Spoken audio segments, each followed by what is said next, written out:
E na sua prática diária, doutor, o que mais? O que você observa que tem levado as pessoas a adoecer?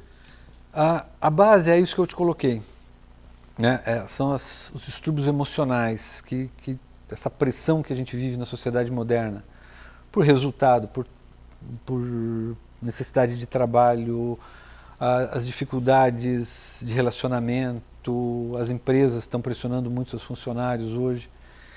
E na prática, que levou a um aumento até da procura de pacientes no consultório, nós temos dois fatos muito práticos, né? Dois exemplos muito práticos.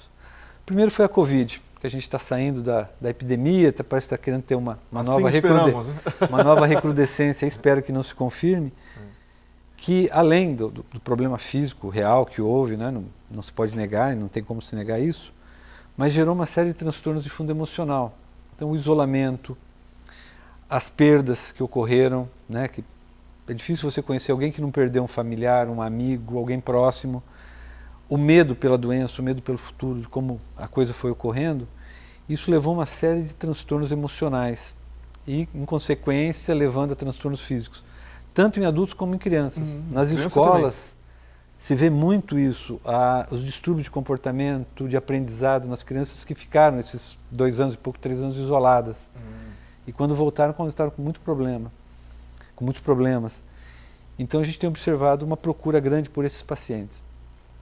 Um segundo grupo, uma segunda constatação prática de uma coisa do nosso lado, é o momento político que a gente está vivendo, né? Pós-eleição, pré-eleição, pós-eleição, esse antagonismo, esse divisionismo que o país está vivendo, em que despertou um comportamento mais agressivo, ódio, raiva, briga, divisão familiar, divisão de grupos de amigos. Foi mesmo, até na família. Né? A gente tem observado isso é muito triste.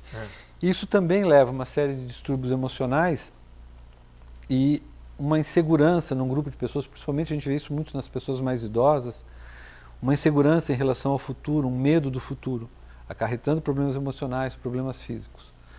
E um segundo aspecto a ser analisado nessa correria, nesse contexto, é o próprio estilo de fundação, usando melhor o termo, o sistema médico, como ele é montado.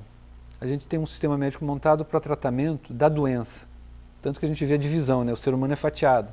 Então tem o pneumologista, o cardiologista, o neurologista, o gastroenterologista. Eles se preocupam muito bem e tratam muito bem, não é criticando isso, mas é um modelo dessas patologias de uma maneira separada. Não vê o indivíduo como um todo, não vê o paciente como um todo, não vê aquele ser humano que está por trás dessas doenças. Então isso leva também a um processo maior de adoecimento e perpetuação desse processo de adoecer.